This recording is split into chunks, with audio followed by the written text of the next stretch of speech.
류혁의 내부 보고서 류혁 전 법무감찰관님 나와 계십니다. 안녕하세요. 예, 안녕하십니까. 예, 김건희 특검이 일주일도 네네. 남지 않았습니다. 28일에 마무리가 되는데 네네. 남은 기간 동안 어떤 수사에 좀 총력을 기울여야 한다 이렇게 보고 계세요? 지금 제가 보기에 가장 중요한 거는 일단 윤석열 씨 기소가 아닌가 싶습니다.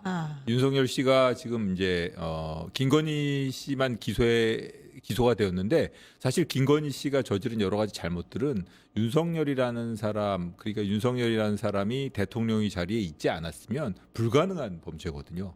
그렇기 때문에 윤석열 씨에 대해서도 어느 정도의 공범 관계가 있는지, 그리고 어떤 범죄 사실을 구성해 가지고 기소를 할지, 이런 걸 지켜봐야 될 것 같습니다. 그러니까 예. 각종 공천 개입이라든지 아니면 뇌물을 수수했을 때 인사에 어느 정도 영향을 미쳤는지 이런 것들이 윤석열까지 그 혐의가 닿아야, 그렇죠? 그렇습니다. 김건희도 그 혐의에 대한 처벌이 가능해지는 그래야만 완성이 되는 범죄라고 할 수가 있고, 국민적인 의혹이라던가 혹은 지금 문제 삼고 있는 여러 가지 그 잘못에 대해서 정확하게 책임을 물을 수 있는 게 아닌가 싶습니다. 예. 그 김건희 관련 수사를 봐주기 했다는 의혹을 받고 있는 예, 검찰에 대한 수사도 따로 이루어지고 있잖아요. 그 부분은 당연히 이루어져야겠지만 사실은 그 부분에 대한 엄정한 수사를 기대할 수 있는 것은 경찰이라던가 이 검사 출신들이 이제 상당 부분을 차지하고 있는 김건희 특검도 뭐 열심히 의지를 가지고 수사할 거라고 믿어 의심치 않습니다. 하지만 경찰이라던가 그런 그 잘못된 수사 모습을 객관적으로 볼 수 있는 제3의 기관에서 수사하는 것이 국민적인 어떻게 보면 공감을 얻을 수 있고 국민을 설득할 수 있는 길이 아닌가 싶습니다. 그러니까 이렇게 그럼 정리해야 되겠네요. 그러니까 김건희 특검이 검찰의 봐주기 수사 의혹에 관련해서는 물꼬를 텄고 네네. 그 사건 번호를 부여한 이후에 네네. 관련해서 또 다른 수사들이 이제 이루어질 거다. 예, 그렇습니다. 이첩된 후에. 지난번에 박성지 장관을 비롯해서 심우정 여러 그때 주요 관련자들에 대한 압수수색을 실시하지 않았습니까? 그런 움직일 수 없는 신속하게 확보가 필요한 물적 증거를 확보해 놓고 그 이후에 아주 그것도 사실 시급합니다만 그 조금 우선순위에서 무슨 말씀인지 뒤로 미뤄질 수 있는 그런 소환 조사라던가 나중에 입건 그리고 기소 여부 이런 정식 수사는 경찰이라던가 제3의 기관에 맡겨도 될 것 같다는 생각입니다. 예. 오늘 이준석 개혁신당 대표가 소환이 돼서 조사를 아직까지 받고 있습니다. 오전 10시에 이제 출석을 했는데요. 예. 요거는 영상을 보고 와서 이야기를 나눠보도록 하겠습니다.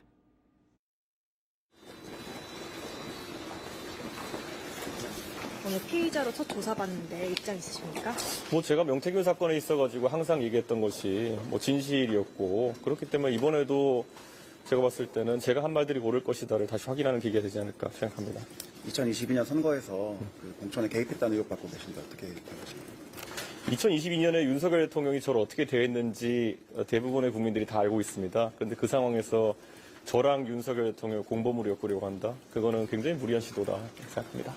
공천 개입 없었다 이런 입장 그대로신 거죠? 그것의 주체가 중요한데요. 제가 당대표가 공천 개입을 한다는 것은 그 자체로 모순입니다. 그렇기 때문에 그거는 저는 그런 일이 전혀 없고, 다른 사람에 대해서는 특검이 알고 싶은 게 뭐가 있으면 제가 얘기해 주겠습니다. 윤 전 대통령이 공천 개입했다는 의혹은 주장하셨는데 그건 그대로신가요? 저는 일관되게 제가 의심스러운 공천 정황이 있었다는 말을 해왔고, 그것은 제가 겪은 일이기 때문에 특검에 지금까지도 자료 제출이라는 것들을 성실히 해왔고, 다만 그것이 범죄 구성 요건에 해당하는지 등은 그거야말로 법률가들이 알아서 할 일입니다. 예. 오늘 조사에서는 좀 어떤 점 강조하실 거예요? 저는 솔직히 어떤 부분에 대해 조사를 하는지도 잘 알지 못하기 때문에 제가 지금까지 했던 것처럼 있는 그대로 얘기해 줄 겁니다. 예, 감사합니다. 이준석 파이팅!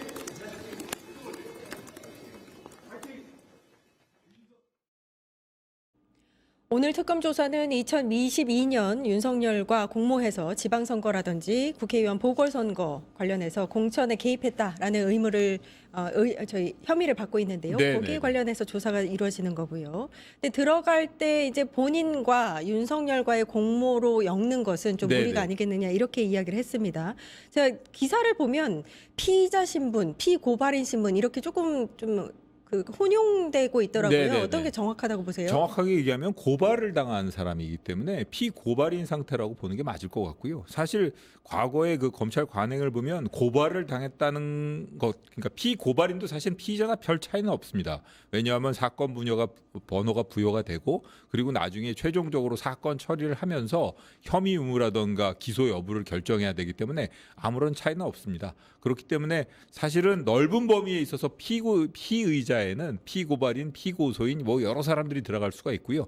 일단은 고발을 당했고 특검에서 피고발인, 고발을 당한 사람으로서 혐의 유무를 판단해야 될 사람으로 소환했기 때문에 참고인은 순수한 참고인은 아니다. 이런 의미로 피의자라고 지칭을 해도 큰 지장은 없어 보입니다. 본인이 아무튼 혐의를 받고 있다는 건데. 예, 그렇습니다. 예, 보면은 이제 들어가기 전에 얘기한 것 중에서 이제 중심 발언이 당 대표가 공천에 개입했다고 하는 것 자체가 모순이다라고 얘기를 하는데, 네네. 그러니까 당 대표는 공천에 있어서 이제 중심을 갖고 있으니까요, 네네. 결론을 갖고 있으니까요, 결정권을.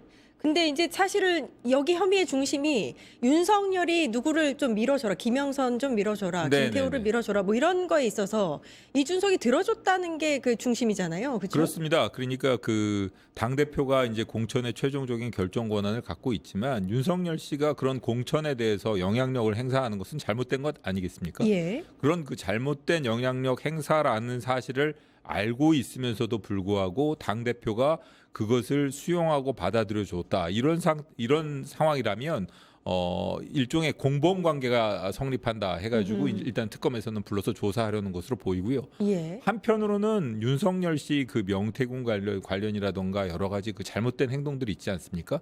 그런 사건을 입증해 줄 수 있는 가장 강력한 피의자성 참고인이면서 아주 그 윤석열 씨의 범죄 혐의를 입증할 수 있는 가장 강력한 참고인이 그 이준석 대표라는 차원에서 특검에서 소환한 것으로 보입니다. 오늘 소환 조사에서 이제 감찰관님 말씀을 들어보면 오늘 소환 조사에서 본인이 이제 그 당시에 있었던 일들을 얼마나 정확하게 자세히 이야기하느냐에 따라서 윤석열의 공천 개입, 김건희의 공천 개입이 굉장히 선명하게 입증될 수 있다 이런 말씀이신 거죠? 예, 그렇습니다. 사실은 특검에서는 어느 정도 방향성이라던가 지금까지 그 충분한 개연성에 대한 판단은 이미 내렸을 것으로 보여지고요. 최종적으로 마무리를 짓는 차원에서 가장 확실한 증인이라고 할 수 있는 그런 가장 확실한 참고인이라고 할 수 있는 그 이준석 전 대표를 불러가지고 조사하는 것으로 보입니다. 사실 오늘 특검에서 90장이 넘는 상당히 그 많은 분량의 질문지를 준비했다고 하는데 그런 질문의 일정 부분 한 3분의 1 정도는 본인이 혐의물을 판단하는 부분이겠지만 아마 3분의 2 이상 그리고 상당히 많은 부분이 윤석열 씨 혐의와 관련된 질문이 대부분일 것으로 보입니다. 그렇군요. 예. 어제는 김건희 특검이 윤석열을 처음이자 네. 마지막으로 예, 피의자 그렇습니다. 신분으로 또 소환 조사를 했습니다. 사실 7, 8월 경에 소환을 하려다가 네네. 두 번에 걸쳐서 이제 속옷 투항도 하고 예. 결국에는 이제 실패했었는데 어제는 제 발로 걸어 들어왔어요. 지금 그렇게 조사를 받지 않을 수 없는 상황이 되어버렸죠. 예. 사실은 그때 당시 그 속옷정 할 때만 하더라도 수사 초기 단계라서 여러 가지 명품 수수라던가 이런 거에 대해서 사람들이 다 의심은 하고 있었지만 확실한 증거 같은 거는 없다. 이런 식으로 버틸 수가 있는 상황이었는데 지금은 버티어가지고는 도저히 해결책이 나올 수 없는 그런 상황이 됐지 않습니까? 자수한 사람도 나왔고 추가로 명품이 더 드러났나 하면 그런 명품 수수나 이런 여러 가지 금품 수수가 이루어질 수밖에 없는 여러 가지 개연성이 있는 그런 상황들도 많이 드러났고요. 그러니까 아마 윤석열 씨도 그런 이미 드러난 움직일 수 없는 그런 사실관계를 놓고 본인이 계속 속옷 저항을 한다든가 이렇게 불출석한다든가 이런 방식으로는 해결이 안 되고 본인이 무관하다라는 그런 변명을 해야 될 필요성이 있다는 생각에 일단 나간 것으로 보이고요. 한편으로는 윤석열 씨 변호인 입장에서는 특검이 어떤 카드를 쥐고 있는지 윤석열 씨를 추궁하는 과정에서 보여줄 수도 있거든요. 사실은 윤석열 씨 변호인은 어떤 면에서는 김건희 씨 변호인일 수도 있습니다. 예. 그렇기 때문에 그런 그 특검이 어떤 그 카드를 가지고 있는지 그런 걸 한번 보는 차원에서라도 본인이 가가지고 여러 가지 생각을 하고 출석한 거 아닌가 이런 생각이 듭니다. 그렇군요. 진술 거부권을 행사할 줄 알았는데 대부분에 있어서 다 진술을 했는데 네네. 모든 혐의를 부인했다. 예, 그중에서도 김건희 금품 수수에 관련해서는 전혀 인지하지 못했다. 굉장히 강하게 부인을 했고요. 네네네. 근데 이게 그러면은 김건희에게 전부 다 혐의를 그럼 떠넘기는 것이냐 뭐 이런 얘기도 나오고 예, 예. 아무튼 부부 사이에서 네. 김건희 부인인 김건희가 받은 걸 전혀 모를 수가 있느냐 뭐 이런 얘기가 나옵니다. 어떻게 네네. 보세요? 저도 그렇게 생각합니다. 왜냐하면은 그 명품이라는 게 뭐 혼자 이렇게 받아가지고 숨겨놨던 게 아니라 뭐 해외 순방 자리라든가 아니면 뭐 공적인 자리 이런데 갈 때 들고 나타나지 않았습니까? 그러니까요. 그리고 또 이 그 명품 수수의 대가로 이루어진 거래 관계라는 것이 그 윤석열 씨 권한, 임명 권한이라던가 혹은 뭐 예산 뭐 여러 가지 정부 시 정책을 결정한다던가 이런 윤석열 씨 권한과 밀접한 관계가 있지 그렇죠. 않습니까? 그렇기 때문에 이거는 그런 일이 이루어진 것이 뭐 단순하게 뭐 내가 아는 사람 있으니 써봐 해가지고 윤석열 씨가 쓴 것도 아닐 거고 그 사람이 와가지고 뭐 이렇게까지 오고 찾아오고 이러니까 그러니까 최소한 기본적으로 어떤 무엇인가의 개연성이 있을 것이고 그 사람을 임명하거나 그런 정책을 한 데에 대한 동기가 되는 부분 그 부분을 집중적으로 조사를 한다면 결국은 특검에서는 두 부부를 공범으로 뇌물죄의 공범으로 의율하기 위한 최종 단계를 밟고 있다고 보시면 될 것 같습니다. 예. 그러니까 어제 얘기 나오는 것 중에 이제 어제 조사가 이루어진 혐의가 총 6개 정도가 되는데 네네. 그러면 김건희 특검에서 윤석열을 추가 기소할 여지도 남아 있다. 추가 기소할 겁니다. 예. 저는 뭐 당연히 그렇게 봅니다. 지금 개헌 본인이 아무리 부인하더라도 전반적으로 진행된 상황이라던가 그리고 본인이 뭐 인사와 관련해 갖고 아무런 이유 없이 뭐 그냥 그 사람이 좋은 사람이어서 임명했다 이런 식으로 이야기를 하겠죠. 하지만 그 인사 담당 관련해서 그 지시를 받은 당사자들도 다 조사를 했을 거거든요. 공무원들도. 그런 공무원들이 진술이라던가 여러 가지 개연성 이런 걸 놓고 보면 윤석열 씨에 대한 기소는 피할 수 없어 보입니다. 예. 그 김건희와 윤석열이 같은 법정에 설 수도 있다. 그 만약의 경우에 공범으로 기소가 되면 사실은 공범 상호 간에는 서로 간에 이 범죄 사실이 같지 않습니까? 예. 그렇기 때문에 그리고 또 이해관계가 불일치하더라도 최소한 증인으로서라도 쓸 수가 있기 그러니까요. 때문에 어떤 면에서는 두 부부가 법정에 서는 모습을 볼 수도 있지 않을까. 한편으로 저는 좀 그게 좀 기대가 되기도 합니다. 네. 그러니까요. 제가 기억에 이제 노태우와 전두환이 한 네. 법정에서 피의자로 이렇게 피고인으로 서 있지 않았습니까? 네. 그거를 이제 윤석열과 김건희를 볼 수 있는 건가? 그렇습니다. 뭐 예전에 이철희 장영자 사건이라던가 이렇게 부부가 법정에 쓰는 경우는 정말 드물지만 있긴 있었거든요. 예. 근데 대통령 부부가 한 법정에 공동 피고인이든 아니면 피고인과 증인이든 이런 관계로 법정에 쓰는 모습을 이게 뭐 보는 게 그게 뭐 기대하거나 이렇게 즐거워할 수 있는 모습은 아하. 아니지만 어쨌든 간에 그런 모습을 볼 수도 있지 않을까 이런 생각이 드네요. 예, 뭐 역사적으로도 저는 의미가 있을 네, 거라고 네, 생각합니다. 의미 있을 것 같습니다. 정치 예. 공동체, 운명 공동체, 경제 네, 공동체 네, 뭐 네. 이런 얘기가 나오고 있으니까요. 예. 예. 기존에 이제 특검이 통일교 혐의 관련해서는 네네. 알선 수재로 넘긴 상태였는데 네네. 이번에 이제 윤석열의 뇌물죄가 적용될 수도 있다 이런 얘기도 나옵니다. 뇌물죄, 예, 그렇습니다. 뇌물죄라는 거는 공무원이 아니면 범할 수가 없는 것이고요. 다만 공직자와 공직자의 부인이 공동으로 그렇죠. 뇌물을 수사할 수 있습니다. 지금 특검에서는 그런 쪽으로 이제 사건을 전체적인 구성을 개연성이 높다고 보고 있는 것이고 지난번에 기소를 했던 것은 윤석열 씨에 대한 조사가 이루어지지 못했지 않습니까? 예. 그렇기 때문에 같은 범죄 사실 이 일반적인 사실관계이지만 민간인의 경우에 그러니까 공무원의 직무에 속하는 사항의 알선에 관하여 금품을 수수한 경우 민간인 예를 들어 저는 공무원이 아닙니다. 근데 공무원이 인사권이 있지 않습니까? 그 사람한테 얘기를 해가지고 뭐 임명을 해주도록 하겠다 하면서 금품을 받으면 알선 수재가 됩니다. 근데 이제 문제점이 뭔가 하면 알선 수재의 경우에는 법정형이 좀 낮다는 거죠. 그렇죠. 예, 5년 이하밖에 안 되기 예. 때문에 물론 지난번에 김건희 씨한테는 징역 15년이 구형되긴 했습니다만 그거는 저 도이치모터스 사건 예, 이 예. 주가 조작 이런 부정거래와 관련해 가지고 이 법정형이 높기 때문에 그렇게 한 것이고 알선수재의 경우에 5년밖에 안 됩니다. 근데 뇌물죄의 경우에는 그 액수에 따라 가중될 수도 있고 경우에 따라서는 무기까지도 가능한 액수에 따라서는 예. 그렇게 엄한 처벌을 규정하고 있기 때문에 당연히 특검에서는 어떤 식으로든 뇌물죄로 의유를 하려고 할 것으로 보입니다. 예. 그게 또 맞을 거고요. 예, 그게 예. 맞을 것 같습니다. 예, 예. 그러니까 지금 김건희가 수수했다고 알려져 있는 금품의 그 액수가 네, 네. 1억 원을 훌쩍 넘기고 있기 때문에 네, 그렇습니다. 예. 예, 뭐 하나의 명목과 관련해서 받은 금품이 1억이 넘는 경우에는 그러니까요. 10년 이상의 징역에 처해지게 되어 있습니다. 예. 그러니까 그렇기 금액에 때문에 따른 가중이 예, 가능한 금액에 따른 예. 특정 범죄 가중 처벌에 관한 법률에 따른 그 뇌물 수수 부분이 따로 있거든요. 예. 그렇기 때문에 그걸 의유로 하게 된다면은 윤석열 씨와의 공범 관계의 입증이 제일 중요합니다. 그런 의유를 위해서는 그러니까 그 부분 의유를 위해서 윤석열 씨를 지금 소환 조사하고 있다 이렇게 보시면 될 것 같습니다. 예. 예, 여기에서 그러니까 뇌물 공범으로 기소가 이루어지면 같은 법정에 예, 같은 설치되어 법정에 있는 쓰고 상황이다. 나중에 그 액수 예. 전액도 공동으로 추징할 수 있어요. 예, 예. 공동으로 추징할 예, 수 뭐 있다. 추징- 지금 김건희가 이제 재산이 훨씬 더 많은 걸로 알려져 있으니까. 윤석열 씨도 지금 뭐 영치금으로 받아놓은 게 한 6억 정도 그렇죠, 된다니까 그렇죠. 뭐 거기서 추징할 수도 있을 것 같습니다. 아, 예. 그것도 중요하네요. 네, 네. 예, 예. 그 내란 특검 수사 종료 당시에 네, 네.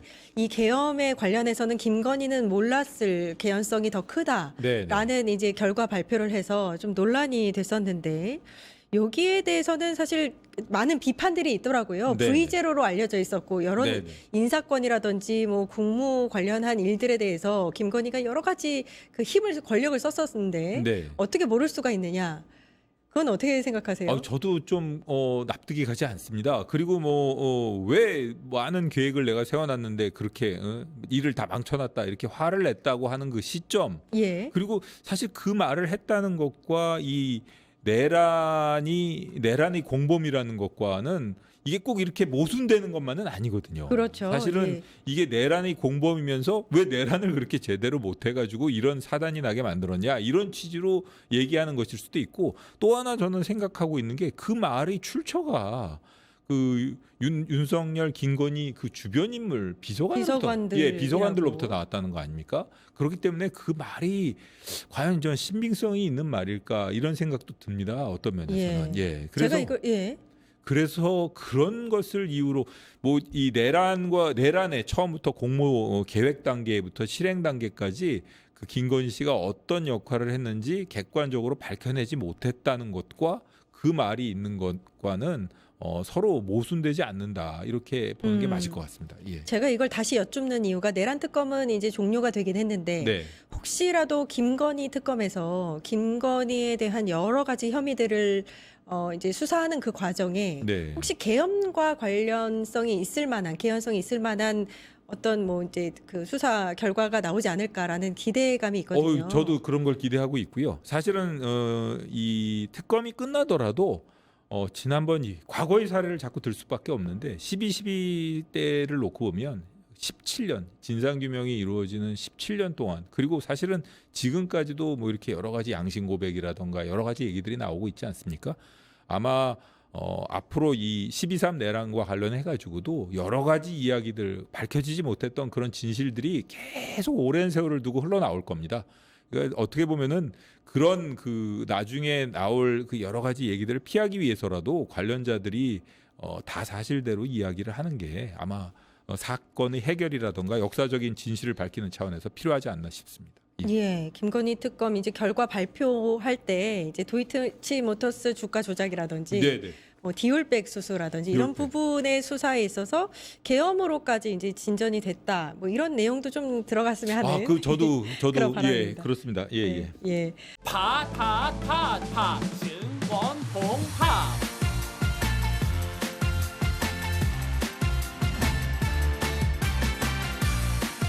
이제 저녁 8시 30분 퇴근 후 퀴즈 한판